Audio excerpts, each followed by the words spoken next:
News Greek சேனலின் அன்பு நண்பர்களே வணக்கம். ஆஸ்திரேலியா மற்றும் தென்னாப்பிரிக்காவுக்கு இடையே நடந்த உலக டெஸ்ட் சாம்பியன்ஷிப் இறுதிப் போட்டியின் 2ஆம் நாள் ஆட்டம் ஒரு உண்மையான டெஸ்ட் கிரிக்கெட்டின் அழகை வெளிப்படுத்தியது. ஒவ்வொரு செஷனிலும் பந்து திரும்பியது, ஆட்டம் மாறியது, இதய துடிப்புகள் எகிரின். ஒரு புறம் எங்கள் பேட் கமின்ஸ் தன் அபாரமான பந்துவீச்சால் தென் ஆப்பிரிக்காவின் முதல் இன்னிங்ஸை சின்னாபின்னமாக்கினார். மறுபுறம் தென் ஆப்பிரிக்க பந்துவீச்சாளர்கள் ஆஸ்திரேலியாவின் 2வது இன்னிங்ஸில் புயலென பாய்ந்து நட்சத்திர டாப் ஆர்டரை தகர்த்தெறிந்தார்கள். ஆனால் அலெக்ஸ் கேரியும் மிட்செல் ஸ்டார்க்கும் தங்கள் அனுபவத்தால் கங்காருக்களை காப்பாற்றினார்கள். ஆம், இந்த வீடியோவில் இந்த போட்டியின் முழு ஹைலைட்ஸையும் உங்களுக்குச் சொல்கிறோம். வீடியோவை இறுதி வரை பாருங்கள். இந்த போட்டி உங்களுக்கு பிடித்திருந்தால் ஒரு லைக் போட்டு நம் நியூஸ் கிரீக் சேனலுக்கு ஆதரவு தாருங்கள். இந்த வீடியோவுக்கு 1000 லைக்குகள் இலக்கு. நண்பர்களே, முதல் நாளில் ஆஸ்திரேலியாவின் பேட்டிங் அவ்வளவு சிறப்பாக இல்லை. கங்காரு அனிடாஸ் வென்று முதலில் பேட்டிங் செய்ய முடிவு செய்தது. ஆனால் தென் ஆப்பிரிக்க பந்துவீச்சாளர்களுக்கு முன்னால் அவர்கள் வெறும் 212 ரன்கள் மட்டுமே எடுத்தார்கள். லுங்கி என்ஜிடி மற்றும் ககிஷோ ரபாடா பந்துவீச்சில் ஆஸ்திரேலியாவின் நட்சத்திர பேட்டிங் வரிசை ஒன்றன் பின் ஒன்றாக சரிந்தது. இருப்பினும் அலெக்ஸ் கேரி கொஞ்சம் போராடி 47 ரன்களின் முக்கியமான இன்னிங்ஸை ஆடினார். இதன் மூலம் அணி 200 ரன்களை தாண்டியது. இதற்கு பதிலாக தென்னாப்பிரிக்கா தங்கள் முதல் இன்னிங்ஸை தொடங்கிய போது முதல் நாளே அவர்களின் நிலைமை மிகவும் பரிதாபமாக இருந்தது. நாள் முடிவில் ஸ்கோர் போர்டில் 43 ரன்கள் மற்றும் 4 விக்கெட்டுகள் சரசரவென சரிந்திருந்தன. ஆஸ்திரேலியாவின் பந்துவீச்சாளர்கள் தங்கள் வேகமான மற்றும் துல்லியமான பந்துவீச்சால் தென் ஆப்பிரிக்க பேட்டிங் வரிசையை நடுங்க வைத்தனர். ஆனால் இன்று, அதாவது 2ஆம் நாள், ஒரு புதிய விடியல், புதிய நம்பிக்கைகளுடன் தென் ஆப்பிரிக்க அணி களமிறங்கியது. கிரீஸில் இருந்தவர்கள் கேப்டன் டெம்பா பவுமா மற்றும் டேவிட் பெண்டிங்கம். முதல் செஷனில் இரு பேட்ஸ்மேன்களும் அபாரமான பொறுமையை காட்டினார்கள். பவுமா தன் கேப்டன்சி ஸ்டைலில் பொறுப்பேற்று ஆரம்பத்திலிருந்தே நேர்மறையாக விளையாடத் தொடங்கினார். அதே சமயம் பெண்டிங்கம் டிஃபென்சிவ் டெக்னிக்களுடன் வாய்ப்பு கிடைத்த போதெல்லாம் அருமையான ஷாட்களையும் அடித்தார். இவர்கள் இருவரும் இணைந்து 5வது விக்கெட்டுக்கு 64 ரன்களின் முக்கியமான பார்ட்னர்ஷிப்பை அமைத்தனர்.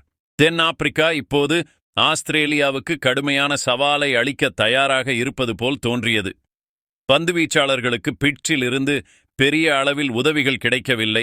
செஷன் மெல்ல மெல்ல தென் ஆப்பிரிக்காவின் கட்டுப்பாட்டில் வருவதைப் போல் தெரிந்தது. ஆனால் அப்பொழுதுதான் ஆட்டத்தின் முதல் பெரிய திருப்பம் வந்தது. ஆஸ்திரேலிய கேப்டன் பேட் கம்மின்ஸ் தனது அனுபவத்தையும் வியூகத்தையும் அற்புதமாக வெளிப்படுத்தி பந்தை தன் கையில் எடுத்தார். அவர் பவுமாவுக்கு ஒரு இறுக்கமான லென்த் பந்தை வீசினார். அதை கேப்டன் கவர் திசையில் அடிக்க முயன்றார். ஆனால் பந்து பேட்டின் விளிம்பை தொட்டு நேராக மார்னஸ் லபுஷேனின் கைகளில் சிக்கியது. பவுமா 36 ரன்களின் ஒரு நிலையான இன்னிங்ஸை ஆடினார். அதில் 4 பவுண்டரிகளும் ஒரு அழகான ஷாட்டும் அடங்கும். இந்த விக்கெட்டுக்கு பிறகு தென் ஆப்பிரிக்க இன்னிங்ஸ் மீண்டும் தடுமாறத் தொடங்கியது. ஆனால் பெண்டிங்கம் தைரியத்தை இழக்கவில்லை. அவருடன் கைல்வேரின் கிரீஸுக்கு வந்தார்.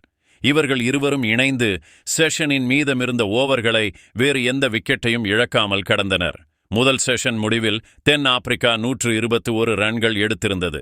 ஆனால் 5 விக்கெட்டுகள் விழுந்திருந்தன. அதாவது ஆபத்து முழுமையாக நீங்கவில்லை. 2வது செஷன் ஆரம்பித்தவுடன் பேட் கம்மின்ஸ் ஆட்டத்தின் போக்கையே மாற்றினார். 52வது ஓவர் கம்மின்ஸ் தென் ஆப்பிரிக்கா மீது யாரும் எதிர்பார்க்காத ஒரு பேரழிவை ஏற்படுத்தினார். ஓவரின் 2வது பந்தில் அவர் கைல் வேரினை இயல்பிடப்பில் ஆக்கினார். வேரின் ரிவ்யூ எடுக்க யோசித்துக் கொண்டிருந்தார். ஆனால் நேரம் முடிந்துவிட்டது. வெறும் 13 ரன்கள் மட்டுமே எடுத்து அவர் பெவிலியன் திரும்பினார். அடுத்து வந்த மார்கோ ஜான்சன் இவரிடமிருந்து அணி நீண்ட இன்னிங்ஸை எதிர்பார்த்தது. ஆனால் பேட் கம்மின்ஸ் அவரையும் கணக்கை திறக்கவிடவில்லை. அடுத்த பந்திலேயே டக் அவுட் ஆக்கினார். இப்போது ஆஸ்திரேலிய வீரர்கள் உற்சாகத்தில் திளைத்தனர். பார்வையாளர்கள் ஆரவாரத்தில் குதித்தனர். இருப்பினும் ஒரு முனையில் டேவிட் பெண்டிங்கம் இன்னும் நிலைத்திருந்தார். அவர் 6 பவுண்டரிகளின் உதவியுடன் 45 ரன்களின் மதிப்புமிக்க இன்னிங்ஸை ஆடினார். பலமுறை கடினமான பந்துகளையும் சிறப்பாக விளையாடினார். ஆனால் கம்மின்ஸ் இன்று நிற்கும் மனநிலையில் இல்லை. அவரும் பெண்டிங்கமையும் விக்கெட் கீப்பர் அலெக்ஸ் கேரியிடம் கேட்ச் கொடுத்து தென்னாப்பிரிக்காவின் நம்பிக்கைகளை முழுமையாக அழித்தார். இதற்கு பிறகு தென்னாப்பிரிக்க இன்னிங்ஸ் சரிந்தது. கேசவ் மகாராஜை மிட்செல் ஸ்டார்க் வெப்ஸ்டரிடம் கேட்ச் கொடுத்து அவுட் ஆக்கினார். வெறும் 1 ரன். பிறகு கம்மின்ஸ் ரபாடாவையும் வெப்ஸ்டரிடம் கேட்ச் கொடுத்து அவுட் ஆக்கினார். அவரும் வெறும் 1 ரன். இப்படி ஒட்டுமொத்த தென் ஆப்பிரிக்க அணியும் 138 ரன்களுக்குள் சுருண்டது. ஆஸ்திரேலியா சார்பில் மிக கொடூரமான பந்துவீச்சாளராக கேப்டன் பேட் கம்மின்ஸ் நிரூபித்தார். அவர் இன்று தனது ஸ்பெல் மூலம் அனைவரையும் ஆச்சரியப்படுத்தினார். மொத்தம் 6 விக்கெட்டுகளை வீழ்த்தி ஆட்டத்தை முழுமையாக ஆஸ்திரேலியாவுக்கு சாதகமாக மாற்றினார். மிட்சல் ஸ்டார்க் 2 விக்கெட்டுகளை எடுத்தார். மற்ற பந்துவீச்சாளர்கள் அழுத்தத்தை தொடர்ந்தனர். இதனால் விக்கெட்டுகள் எடுக்க எளிதாக இருந்தது. இந்த இன்னிங்ஸ் முடிந்த பிறகு ஆஸ்திரேலியா முதல் இன்னிங்ஸின் அடிப்படையில் 74 ரன்களின் வலுவான முன்னிலையை பெற்றது. இப்போது தென்னாப்பிரிக்கா மீது பயங்கரமான அழுத்தம். அவர்கள் ஆஸ்திரேலியாவை 2வது இன்னிங்ஸில் விரைவில் கட்டுப்படுத்த வேண்டும், மட்டுமல்லாமல் தங்களுக்கு ஒரு வலுவான இலக்கையும் நிர்ணயிக்க வேண்டும். இந்த டெஸ்ட் ஃபைனலின் 2ஆம் நாள் முழுவதுமாக பேட் கம்மின்ஸ் பெயரால் அமைந்தது. ஆஸ்திரேலியாவுக்கு முதல் இன்னிங்ஸின் அடிப்படையில் தென் ஆப்பிரிக்காவை விட 74 ரன்கள் முன்னிலை கிடைத்திருந்தது. உஸ்மான் கவாஜா மற்றும் மார்னஸ் லபுஷேன் பேட்டிங் செய்ய களமிறங்கிய போது ஆஸ்திரேலியா இந்த முன்னிலையை வலுப்படுத்த முயற்சிக்கும் என்பது தெளிவாக தெரிந்தது.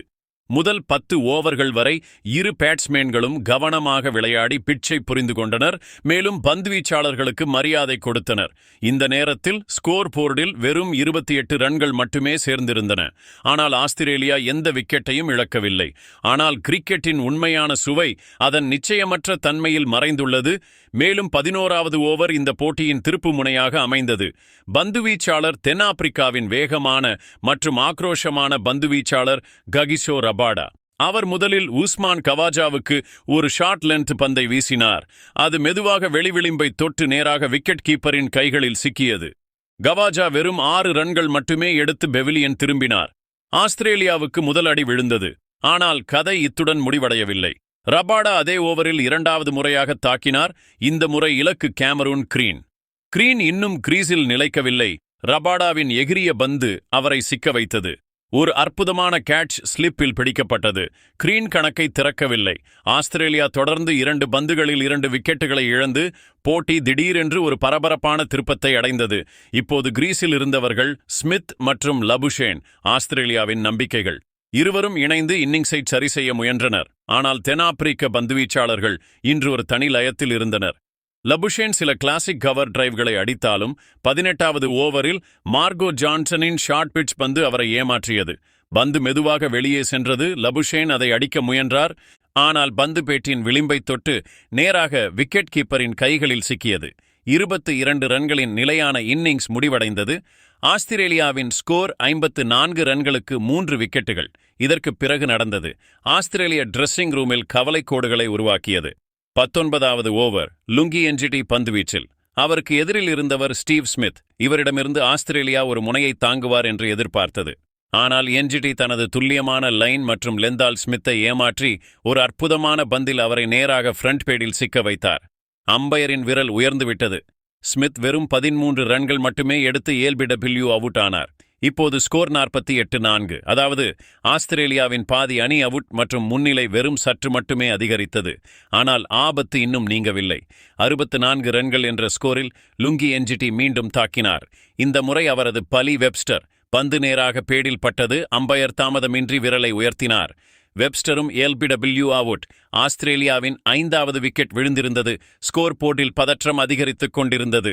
ட்ரெவிஸ் ஹெட் இப்போது கிரீஸுக்கு வந்தார். ஆனால் இன்று பந்துவீச்சாளர்களின் அதிர்ஷ்டமும் ஃபார்மும் இரண்டுமே அருமையாக இருந்தன. முல்டரின் ஒரு இன்ஸ்விங் யார்க்கர் போன்ற பந்து ட்ரெவிஸ் ஹெட்ரின் கில்லிகளை தகர்த்தது. Clean bowled. ட்ரெவிஸ் ஹெட்ரும் பெரிய அளவில் எதுவும் செய்ய முடியவில்லை. அதன் பிறகு பந்துவீச்சில் ஹீரோவாக உருவெடுத்த பேட் கம்மின்ஸ் லுங்கி என்ஜிடி வேகத்திற்கும் ஸ்விங்கிற்கும் பலியானார். அவரும் கிளீன் போல்ட். இப்போது ஸ்கோர் வெறும் 73 ரன்கள். 7 விக்கெட்டுகளை இழந்திருந்தது கங்காரு அணி. தென் ஆப்பிரிக்க பந்துவீச்சாளர்கள் மீண்டும் எழுந்து நின்ற விதம் இந்த போட்டியை மீண்டும் சமநிலைக்கு கொண்டு வந்தது. ஆனால் ஆஸ்திரேலியா சார்பில் சிக்கலை காப்பாற்ற வந்தவர்கள் விக்கெட் கீப்பர் அலெக்ஸ் கேரியும் மிட்செல் ஸ்டார்க்கும். இவர்கள் இருவரும் இணைந்து இன்னிங்ஸை சரி செய்து விக்கெட்டுகளை காப்பாற்றியது மட்டுமல்லாமல் ரன்களையும் சேர்த்தனர். ஸ்டார்க் ஸ்ட்ரைக் ரொட்டேட் செய்ய, அலெக்ஸ் கேரி சில அருமையான டிரைவ்கள் மற்றும் புல் ஷாட்களை அடித்து அழுத்தத்தை குறைத்தார்.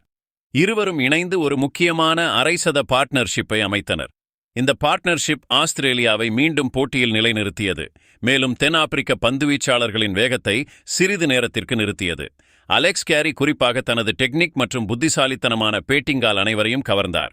அவர் வேக பந்துவீச்சாளர்களின் லைனை நன்றாக படித்து வாய்ப்பு கிடைத்த போதெல்லாம் ஷாட்களையும் அடித்தார். அவர் 43 ரன்கள் எடுத்தார். கிட்டத்தட்ட அணியை ஆபத்திலிருந்து வெளியே கொண்டு வந்து விட்டார். ஆனால் பிறகு ககிசோ ரபாடா மீண்டும் போட்டியில் தலையிட்டார். ரபாடாவின் ஒரு உள்ளே வந்த பந்து கேரியை சிக்க வைத்து அம்பையர் அவரை ஏல்பிடபிள்யூ ஆக்கினார். இருப்பினும் கேரி ரிவ்யூ எடுத்தார். ஆனால் முடிவு அவருக்கு எதிராகவே வந்தது. அவரது விக்கெட் தென் ஆப்பிரிக்காவுக்கு ஒரு பெரிய ஆறுதலாக இருந்தது. ஆனால் அப்பொழுது ஆஸ்திரேலியாவின் ஸ்கோர் 134 ரன்களை எட்டியிருந்தது. இரண்டாம் நாள் ஆட்டம் முடிவடைந்தது. கிரீஸில் இருந்தவர்கள் மிட்செல் ஸ்டார்க் மற்றும் நாதன் லயன். ஸ்டார்க் 16 ரன்களுடன் களத்தில் நின்றார். லயன் அவருடன் ஒரு ரன்னில் விளையாடிக் கொண்டிருந்தார். ஆஸ்திரேலியாவின் ஸ்கோர் 8 விக்கெட்டுகளுக்கு 144 ரன்கள். அதாவது மொத்த முன்னிலை இப்போது 218 ரன்களாகியுள்ளது. இந்த இன்னிங்ஸில் மிக முக்கியமான விஷயம் தென்னாப்பிரிக்காவின் வேக பந்துவீச்சில் இருந்த உயிர் மற்றும் ஆஸ்திரேலியாவின் கீழ்வரிசையின் போராடும் பேட்டிங். ரபாடா, என்ஜிடி, ஜான்சன் மற்றும் முல்டர் ஆஸ்திரேலியாவின் டாப் ஆர்டரை தகர்த்தெறிந்த விதம் போட்டியை பரபரப்பாக்கியது.